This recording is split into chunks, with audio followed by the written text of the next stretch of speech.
What is the most effective psychological trick you use? In an argument, find something to agree on, then push your main point. When you realize this, it's like a superpower. When you are standing in a group and somebody tells a joke or something funny happens, people tend to look towards the person they like the most while laughing. My youngest, 4, got into the why phase a little while back. Read an article that said the best way to get them to stop was to ask them, "I'm not sure, what do you think?" It is a godsend. They answer their own question, you provide some feedback, sounds good to me, and they immediately move on. Freaking awesome. One that I picked up from a friend of mine. Whenever he was trying to pick out dinner with his GF, rather than ask what do you want, and getting the typical I dunno anything answer and then having suggestions shot down, start with what do you not want. Used it a few times in some of my relationships and it's the godsend question.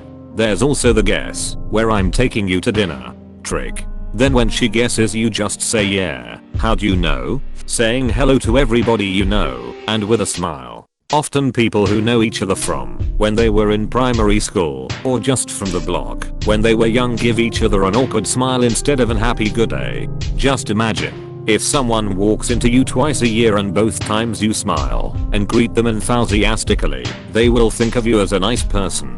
So little effort for a person to find you friendly. This isn't something I've used, but I think it's worth sharing.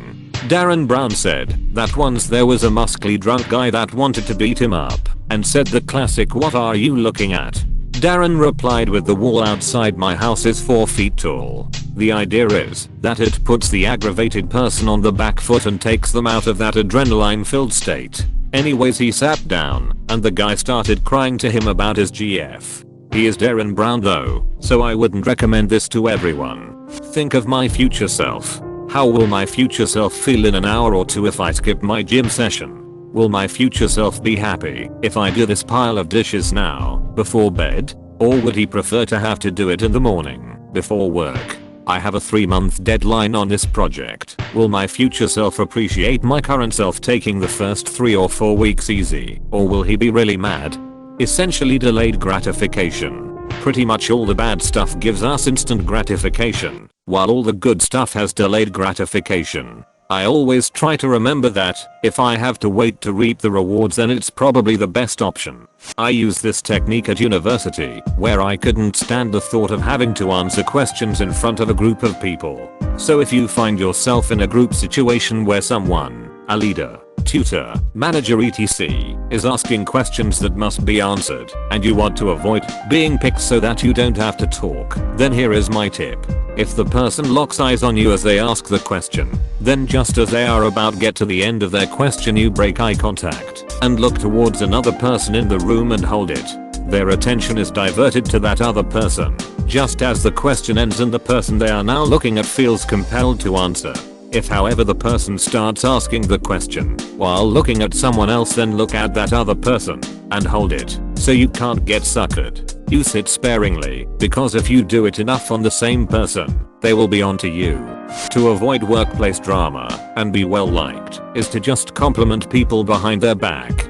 I would never say this to her face, but she's a wonderful person and a gifted artist. IDK if this is an actual thing or not, or maybe just distractions, but when I do something annoying or bothersome to my husband and he goes quiet, I wait a few minutes and then I ask him a seemingly innocent question, usually on the subject of how certain parts of a car works or something mechanical. This gets him talking about the car thing and he rambles for like 5 minutes and then bam, he's happy again and not quietly brooding. I'll never tell him I do that because I'm afraid it won't work anymore if he knows about it. It's foolproof though, it works every single time, no matter how bothered he is. A girl I like does this to me. I know exactly what she's doing and I fall for it every time. Listening to someone without giving advice or pushing for more information typically nets me more information than being pushy for it. If you want to hear what someone has to say, just let them speak. If they stop, just wait. They will continue speaking and adding to what they were saying to fill the silence. I've done this a lot. When somebody shy is speaking, if you look at them and nod your head, it encourages them to keep talking. I'm hard of hearing. I've spent a lot of my life nodding at my family to show I've heard and understood so they don't ask, "Did you hear that?" I do it at work, especially in meetings. I get a lot of attention from the speaker as I look like the only person actively listening. I'm a professional poker player. When I'm in a pot with one other player, I often try to make them laugh when they are thinking about what to do. If you can get them to laugh, it sets them in a mood where they are unlikely to bluff. I talk a lot in general. It's very common to make jokes at the table, even in hands. Music. Putting headphones in and playing the music that I know I'd want to hear if I was in the mood that I want to be in shifts me over to that mentally and really helps when I need to calm down or when I need to feel happier. I feel like this is the audio version of dressing for what you want. I get into my gym clothes even when I feel sluggish because it will put me in the mood to work out. Or I'll put on work clothes even when I'm working at home because I'll be more productive or more professional on the phone than if I were wearing pajamas. When someone is trying to throw excuses, or generally if they are getting a bit arsy about something, often the best way to handle it is to stare back with mild interest and contribute nothing to their monologue. If you don't give them anything to work with, they'll talk themselves into a corner and lose confidence in what they're saying. I learned this trick from an old director who used to control pretty much any meeting room scenario by being the most silent and impassive person in the room.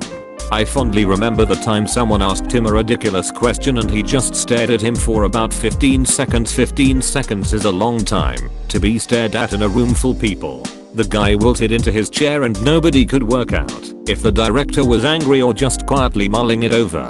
My wife calls this the simplest, most manipulative thing I do. Whenever I bump into an acquaintance, meaning not friend, just a person I know, I of course say hi and the conversation goes like this. Me, hey, how are you? Name, you look good. Them, laugh, thank you, I'm good, how are you? Me, I'm great, I'm on the way to wherever I'm going to at the time and I tell them why too. So what are you doing here? Them, go into same detail to tell me where they're going and why. Me, alright, well I won't keep you up any longer than I have a good day. Name.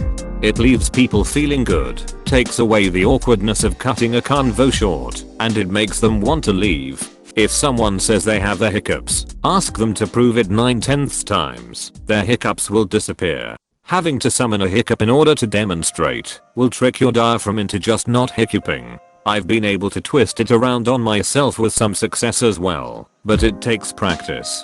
You realize you have hiccups, then try to hiccup. Actively try to make yourself do another one. It'll stop. If you need to de-escalate someone and get them to communicate, asking questions about numbers/personal information. I work in emergency services.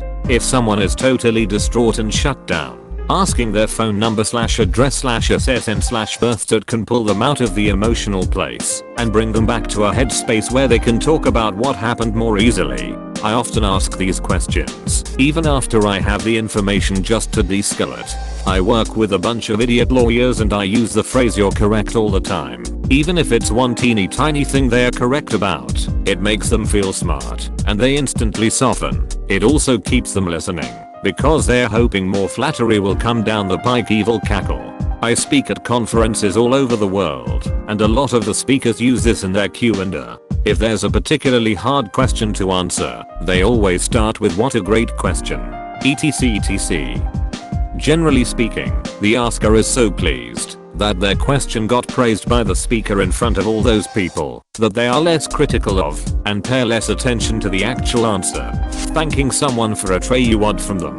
Instead of telling a customer you're sorry for their wait, tell them thank you for your patience or understanding. Works wonders.